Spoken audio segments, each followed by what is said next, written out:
நம்ம உடல்ல ஹார்மோன்ஸ் ரொம்ப ரொம்ப முக்கியம். இப்போ குழந்தை பிறந்ததுலேருந்து நம்ம இறக்க போகும் வரைக்குமே ஹார்மோன்ஸ் ஒவ்வொரு மேஜர் ரோலை நமக்கு ப்ளே பண்ணுது. அந்த மாதிரி தான் இந்த தைராய்டு இஷ்யூஸ் அப்படின்னு சொல்கிறோம். ஸோ இந்த தைராய்டு ஹார்மோன்ஸும் சரி, பேராதைராய்டு ஹார்மோன்ஸும் சரி, நம்ம உடல்ல ஒவ்வொரு ஆர்கனுமே கரெக்டாக செயல்படுறதுக்கு ரொம்ப முக்கியம்னு சொல்லலாம். இதில் சில காரணங்களால் நமக்கு தைராய்டு கிளாண்டில் ஸ்வெல்லிங் வருது. தைராய்டு கிளாண்டில் வீக்கம் வரும்பொழுது தைராய்டு ஹார்மோன்லேயும் சேஞ்சஸ் ஏற்படுது. 50 மில்லிகிராம் தைராய்டு டேப்லெட் வந்து நம்ம சப்ளிமெண்ட்ஸ் எடுக்கிறோம் அப்படின்னா இது கொஞ்ச நாளுக்கு அப்புறம் 75 mg மாறும். அதுக்கப்புறம் 100, 150 இந்த மாதிரி டோசேஜ் இன்க்ரீஸ் ஆகிட்டே போகும். இதை சேஞ்ச் பண்ணுறதுக்கு தான் நம்ம உணவு முறையில் சில மாற்றங்கள் கொண்டு வரணும். தைராய்டு ப்ராப்ளம் இருந்ததுன்னா காலையில் எம்டி ஸ்டொமக்கில் காஃபி டீ குடிக்கிற ஹேபிட்ஸ் இருந்ததுன்னா கண்டிப்பாக அதை மாற்றியே ஆகணும். ஸோ இதுக்கு பதிலாக சிம்பிளாக ஒரு டீ சொல்கிறேன். இந்த டீ எப்படி நம்ம ரெடி பண்ணணும் அப்படின்னா,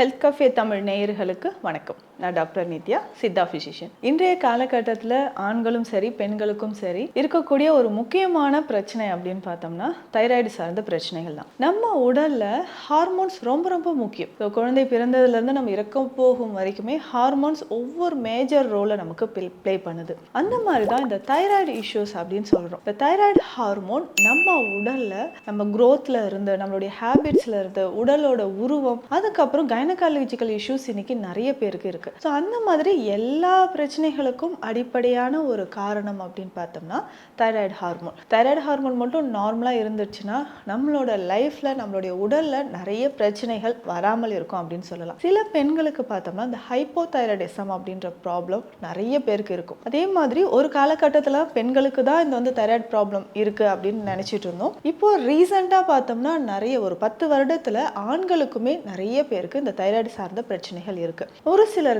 இந்த ப்ரெக்னன்சி டைமில் பெண்களுக்கு இந்த தைராய்டு சார்ந்த இஷ்யூஸ் நிறையவே வந்துட்டு இருக்குன்னு சொல்லலாம். அதுக்கப்புறம் பார்த்தோம்னா இந்த ஃபர்ஸ்ட் சைல்ட் பர்த்துக்கு அப்புறம் நான் தைராய்டு டேப்லெட்ஸ் வந்து போட ஆரம்பித்தேன். ஸோ இது அப்படியே கண்டினியூ ஆகிட்டே இருக்குது அப்படின்னு நிறைய பேர் சொல்லுவாங்க. ஸோ இந்த மாதிரி தைராய்டு சார்ந்த பிரச்சனைகள் இருக்கும்பொழுது அதை சரி செய்கிறதுக்கு டேப்லெட் மட்டும்தான் டெய்லி காலையில் எம்டி ஸ்டொமக்கில் ஒரு டேப்லெட் போட்டுக்கிட்டே இருக்கேன், இதுதான் ஒரு சொல்யூஷனா? இல்லை இதற்கு வந்து மாற்றாக வேறு என்ன சிகிச்சை முறைகள் இருக்குது?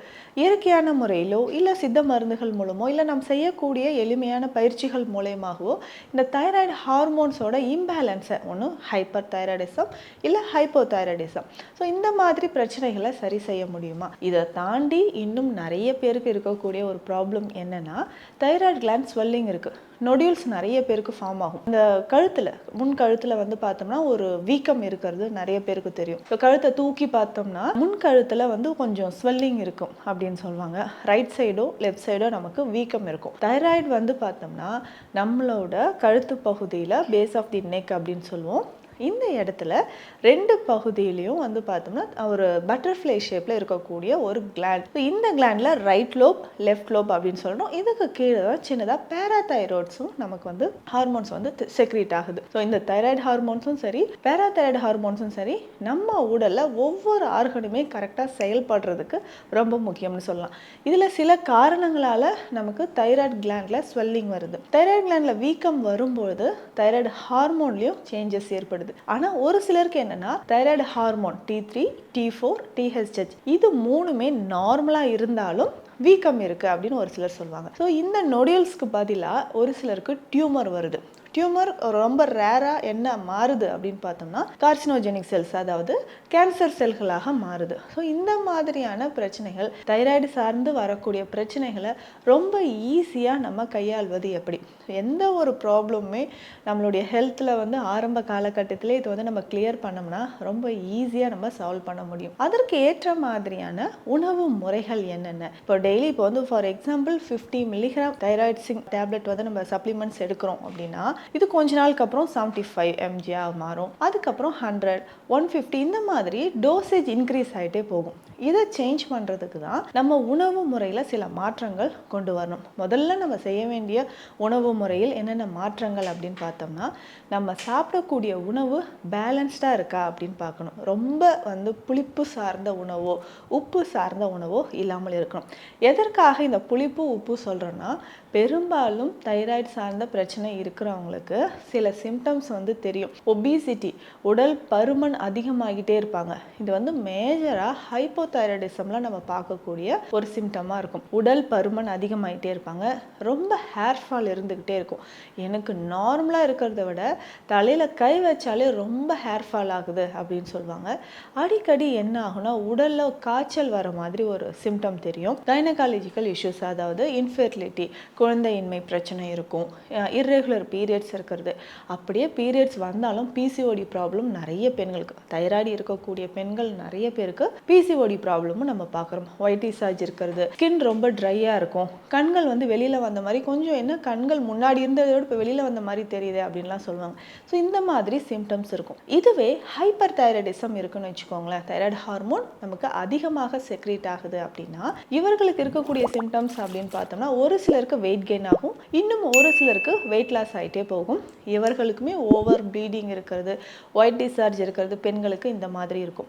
இதுவே ஆண்களுக்கும் இதே மாதிரி பிரச்சனையோடு உடல் பருமன் அதிகரிக்கிறது ஏற்படும். அப்போது இந்த மாதிரி சிம்டம்ஸ் இருக்கும்பொழுது மெயினாக நம்ம உணவில் கவனம் செலுத்த வேண்டியது அதிகமான புளிப்பு, உப்பு சார்ந்த உணவுகளை தவிர்க்கிறது ரொம்ப ரொம்ப நல்லது. இதில் வந்து நான் அயோடைஸ்டு சால்ட் எடுக்கலாமா, இந்து உப்பு எடுக்கலாமா, பிளாக் சால்ட் எடுக்கலாமான்னு ஒரு டவுட் இருந்துகிட்டே இருக்கும். நீங்கள் எந்த உப்பு எடுத்தாலும் நம்ம சாப்பிடக்கூடிய உணவில் எடுக்கக்கூடிய உப்பு வந்து பாதி அளவாக நம்ம குறைச்சி தான் சாப்பிடணும். ஸோ அந்த மாதிரி உப்பு வந்து குறைச்சி சாப்பிட்றது ரொம்ப நல்லது. அதற்கு அடுத்தது பார்த்தோம்னா காலிஃப்ளவர், முட்டைக்கோஸ் இந்த மாதிரியான காய்கறிகளை நம்ம அவாய்ட் பண்ணிக்கணும். அதற்கு அடுத்தது பார்த்தோம்னா நம்ம சாப்பிடக்கூடிய காய்கறிகளில் ரொம்ப முக்கியமாக கவனம் செலுத்தி சாப்பிட வேண்டியது நம்மளுடைய நாட்டு காய்கறிகள் அப்படின்னு சொல்லலாம். இதில் பேசிக்காக பார்த்தோம்னா கொத்தவரங்காய், கோவக்காய் ரொம்ப முக்கியம். அதே மாதிரி வாழைப்பூ ரொம்ப முக்கியம். துவர்ப்பு சுவையுள்ள பொருட்கள் உணவில் வந்து நிறைய சேர்த்துக்கணும். இதுக்கு பேசிக்கா ஹோம் ரெமெடிஸ் என்னங்க பண்ணலாம்? தைராய்டு ப்ராப்ளம் இருந்ததுன்னா காலையில எம்டி ஸ்டொமக்ல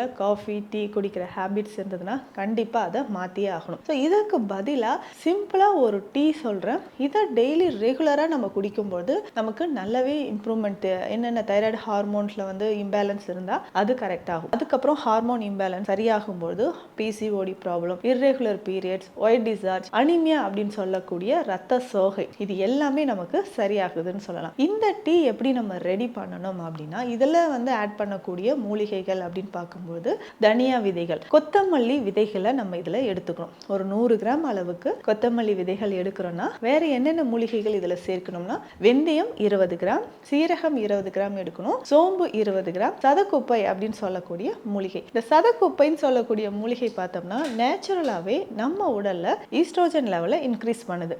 அந்த மாதிரி மெனோபாஸ் டைம்ல இருக்கக்கூடியவங்களுக்கு, பிசிஓடி ப்ராப்ளம் இருக்கிறவங்களுக்குலாம் இந்த சதக்குப்பை சூரணம் அப்படின்னு சித்த மருத்துவத்தில் ஒரு மெடிசன் இருக்குது, அதை நம்ம ஃபாலோ பண்ணிக்கலாம். ஸோ இந்த மூலிகைகள் எல்லாமே நான் சொன்ன ரேஷியோ படி எடுத்துட்டு லேசாக ஃப்ரை பண்ணி நம்ம மிக்சிலேயே டீ பவுடர் மாதிரி ரெடி பண்ணிக்கணும். ஸோ இதை வந்து காலையில் ஒரு ஸ்பூன் போட்டு 2 கிளாஸ் தண்ணியில் நல்லா பாயில் பண்ணிட்டு கண்டிப்பாக இதில் ஒரு பீஸ் கருப்பட்டி சேர்க்கணும். கருப்பட்டி சேர்த்து இந்த டீயை ரெடி பண்ணி டெய்லி காலையில் நம்ம எம்டி ஸ்டொமக்கில் குடிச்சிட்டு வரணும். இப்போ தைராய்டு சார்ந்த பிரச்சனை இருந்தாலும் சரி, இது வேற என்னென்ன பர்பஸ்க்குலாம் இந்த டீயை யூஸ் பண்ணலாம்? நமக்கு கல்லீரல் சார்ந்த பிரச்சனைகள் இருக்கு, உடல் பருமன் அதிகமாக இருக்கு, தைராய்டுனால வெயிட் கெயின் ஆயிருக்கு அப்படின்னாலும் இதை நம்ம ஃபாலோ பண்ணிக்கலாம். அதுக்கப்புறம் வேறு சில மருந்துகளும் சித்த மருத்துவத்தில் இருக்கு, அதையும் நம்ம எடுத்துக்கலாம். அதாவது முக்கியமாக நான் சொன்ன மாதிரி சதக்குப்பை சூரணம் அப்படின்ற ஒரு மெடிசன் இருக்கு.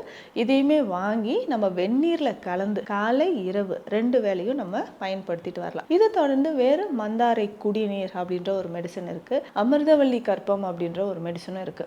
அமிர்தவள்ளி அப்படின்னு சொல்றது சீந்தில் அப்படின்னு சொல்ற மூலிகையோட பெயர் தான் அமிர்தவள்ளி அப்படின்னு சொல்றோம். பெண்களுக்கு ஹார்மோன் தொடர்பான பிரச்சனைகள் எதுவாக இருந்தாலும் அதை சரி செய்யறதுக்கு அமிர்தவள்ளி பயன்படுது. இந்த அமிர்தவள்ளி கற்பம் காலை இரவு 2 வேளை தேன்ல கலந்து நம்ம சாப்பிட்டுட்டு வரணும். ஸோ தைராய்டு தொடர்பான பிரச்சனைகள் இல்லைங்க, நான் ஏற்கனவே இத்தனை வருஷமா தைராய்டு டேப்லெட்ஸ் நான் சாப்பிட்டுட்டு இருக்கிறேன் அப்படின்னு சொன்னீங்கன்னா அதற்கு ஏற்ற மாதிரியான சித்த மருந்துகள், இப்போ நான் சொன்ன இந்த மெடிசன்ஸ் மட்டுமே நம்ம ரெகுலராக ஒரு 48 நாள் அளவுக்கு, அதாவது ஒரு மண்டலம் நம்ம சாப்பிட்டோம்னா கொஞ்சம் கொஞ்சமாக நீங்கள் எடுத்துகிட்டு இருக்கக்கூடிய தைராய்டு டேப்லெட்ஸை வந்து நம்ம ரிவர்ஸ் பண்ணி கொண்டு வர முடியும். தைராய்டு ஹார்மோன்ஸும் கொஞ்சம் கொஞ்சமாக நமக்கு வந்து நார்மல் ரேஞ்சுக்கு வர ஆரம்பிக்கும். ஸோ இது தொடர்பாக உங்களுக்கு தைராய்டு தொடர்பாக வேறு ஏதாவது சந்தேகங்கள் இருந்தாலும் கமெண்ட்டில் சொல்லுங்கள்.